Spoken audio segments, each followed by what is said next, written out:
भारत भारत को जानने वाले और न जानने वाले तो इस बात से वाकिफ़ ही होते हैं कि भारत में कदम कदम पर अचंभे मौजूद होते हैं।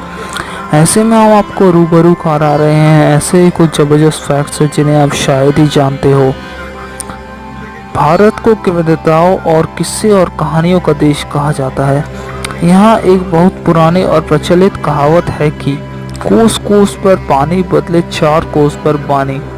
भारत में इतनी सांस्कृतिक और प्राकृतिक विविधताएं हैं कि सारी विविधताओं के बारे में लिख पाना किसी के लिए भी संभव नहीं है। फिर भी हमने कोशिश की है कि हम आप तक किस्सों में फैक्ट्स तो पहुंचा ही पाए। तो यहाँ मौजूद है भारत के भूगोल और लोगों से जुड़े ज़बरदस्त फैक्ट्स। तो चलिए शुरू करते हैं। तैरता हुआ डाकघर। दोस्तों, आपने तो डाकघर के बारे में सुना ही होगा या शायद आपने उसमें कभी चिट्ठी भी डाली होगी। वैसे तो भारत में डाक का सबसे बड़ा नेटवर्क है जहां 1,55,115 डाकघर है।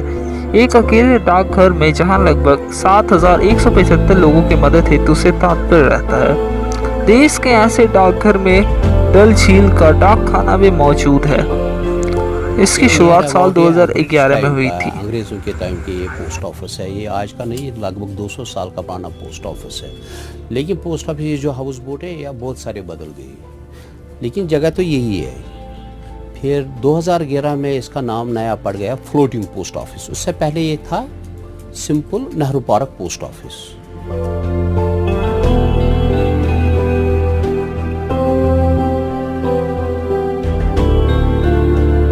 इस पर बहुत सारी डॉक्यूमेंट्री बनी है, बहुत सारे यहाँ न्यूज़ पे आते हैं ये फ्लोट, क्योंकि ये दुनिया का इकलौता पोस्ट ऑफिस है जो फ्लोटिंग है वर्ल्ड वाइड। इसलिए ये हेरिटेज है, दुनिया का हर एक यहाँ आता है एक फ़ोटो खींचने के लिए, क्योंकि ये फ्लोटिंग पोस्ट ऑफिस है। कश्मीर की एक बहुत बड़ी शान है, हमारे पास एक फ्लोटिंग पोस्ट ऑफिस है। इतनी इम्पोर्टेंस है। अगर कोई टूरिस्ट यहाँ आता है, पहले जब अगर गुलमर्ग जाएगा, सोनमर्ग जाएगा, वो सबसे पहले ये एक चीज़ इसमें ये सोचता है मैं फ्लोटिंग पोस्ट ऑफिस में भी देखूंगा वो कैसा, और एक फ़ोटो वहाँ खींचूंगा, क्योंकि अपने बच्चों को कम से कम ये दिखाऊंगा मैं फ्लोटिंग पोस्ट ऑफिस में भी गया है।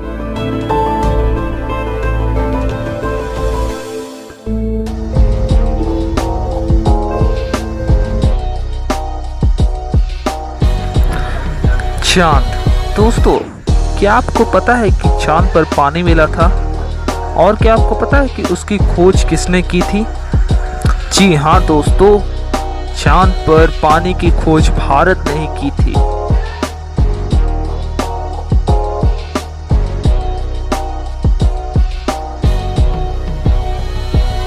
बांद्रा वर्ली समुद्री जोड़ में पृथ्वी के व्यास के बराबर स्टील लगा है।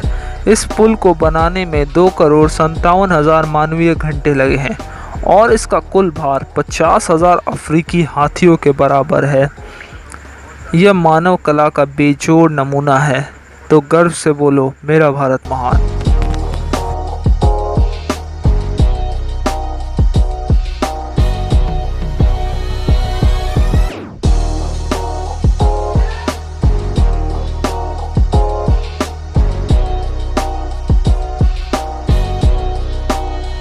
कुंभ मेले की भीड़ अंतरिक्ष से भी दिखती थी।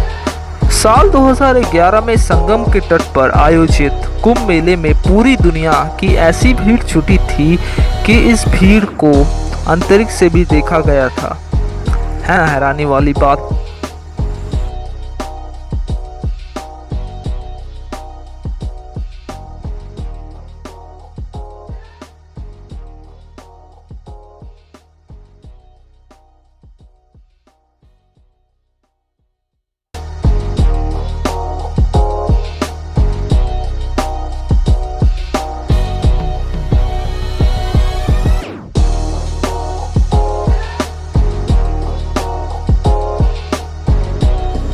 दोस्तों, आप तो भारतीय सेना के अचंभे साहस और ताकत से तो परिचय होंगे, जहां भारत का एक एक सैनिक दुश्मनों के 300 सैनिकों को मार कर मरता है और यहां भारत का एक टैंक चलाने वाला सैनिक दुश्मनों के 7 टैंक उड़ा कर ही मरता है।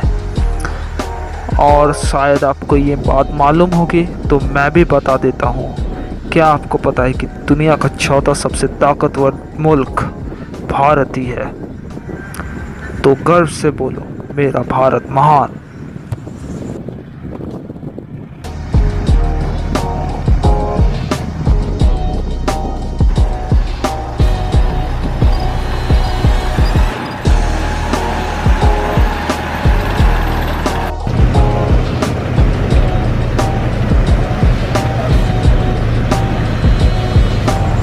सन 1894 में एक इंसान ने पंछियों की तरह हवा में उड़ने का सपना देखा और लोग उसे बोलते थे तुम पागल, दिखते तो नहीं लेकिन पागल हो ज़रूर। लेकिन फिर भी उसने कोशिश नहीं हारी और बना डाला दुनिया का सबसे पहला प्लेन। और उसने ये प्लेन राइट ब्रदर्स से लगभग 8 साल पहले बनाया था। दोस्तों, क्या आप ये बात जानते हैं कि वो प्लेन बनाने वाला और कोई नहीं, एक हिंदुस्तानी था जिसका नाम था शिवकर बापूजी तालपाटे। इतिहास ने उसे भुला दिया है, यहाँ तक कि आप लोगों ने भी उसे भुला दिया है। ये वक्त है इस महान वैज्ञानिक को याद करने का, शिवकर बापूजी तालपाटे।